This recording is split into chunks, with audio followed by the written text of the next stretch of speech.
கரூர் சம்பவத்தில் 41 பேர் உயிரிழந்த விஷயம் ரஜினிகாந்துக்கு அவருடைய நெஞ்சையே உலுக்கிவிட்டது. சமீபத்தில் கூட கரூர் துயரத்தில் எனக்கு மிகவும் வேதனையாக இருக்குது. என்னால் என்ன பண்ணுறதுனே தெரியல. அதனால தான் நான் இமயமலைக்கு சுற்றுப்பயணம் மேற்கொண்டிருக்கேன்.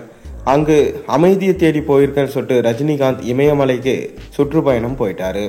என்னதான் ஜெயிலர் 2 படத்துடைய ஷூட்டிங் இருந்தாலும் தொடர்ந்து இமயமலைக்கு தன்னுடைய சுற்றுப்பயணத்தை சென்றுட்டாரு. கரூர் மக்கள் 41 பேர் இறந்தது எனக்கு ஆழ்ந்த வருத்தத்தை அளிக்கிறதா விஜய் சொல்லியிருந்தாரு. அதற்கு பதிலளித்த ரஜினிகாந்த், நீங்க இந்த மாதிரி கூட்டம் வருதுன்னு தெரிஞ்சிருந்தா கண்டிப்பா அந்த இடத்திற்கு எந்த அளவுக்கு பாதுகாப்பு தர முடியுமோ அந்த அளவுக்கு பாதுகாப்பு ஏற்பாடுகளை செய்ததுக்கு அப்புறம் தான் நீங்க வந்திருக்கணும். ஆனா நீங்க வந்ததுக்கு அப்புறம் பாதுகாப்பு இருக்கான்னு பாக்குறீங்க. இது உங்களோட அலட்சியத்தை குறிக்குது. ஆனாலும் மக்கள் ஒரு ரசிகருக்காக கண்டிப்பா அவங்க வருவாங்க. இப்படி வரும் நேரத்துல நீங்க அவங்களுக்கு பாதுகாப்பு அளிக்காம இருக்கிறது ரொம்ப தப்பு என சொல்லியிருந்தாரு.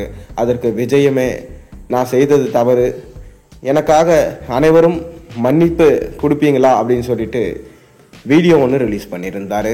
அதை தொடர்ந்து ரஜினிகாந்துமே நீங்க அரசியலை விட்டு மீண்டும் சினிமா இண்டஸ்ட்ரிக்கு வர வேண்டும் என கோரிக்கையை வச்சிருந்தாரு. அதை ஏற்றுக்கொண்ட விஜயமே பார்த்தீங்கன்னா அரசியலை விட்டு வரப்போவதா ஒரு சின்ன சலசலப்பு இப்போ போய்கொண்டு தான் இருக்கு. அதை தொடர்ந்து பார்த்தீங்கன்னா சூப்பர் ஸ்டார் ரஜினிகாந்த் என்ன இப்போ ஒரு அறிவிப்பு விட்டிருக்காருன்னா, தொடர்ந்து நான் கரூரில் சென்று மக்களை பார்த்தேன். அவங்களுடைய குடும்பத்தில் இருக்கிற ஒவ்வொரு உறுப்பினரையும் என்னுடைய அப்பா அம்மா சகோதரன் போல தான் நான் பார்க்குறேன். அவங்கள இழந்து வாடும் குடும்பங்களுக்கு ரொம்பவே மன வேதனை அளிக்கிறதாகவும் அவர் தெரிவிச்சிருக்காரு.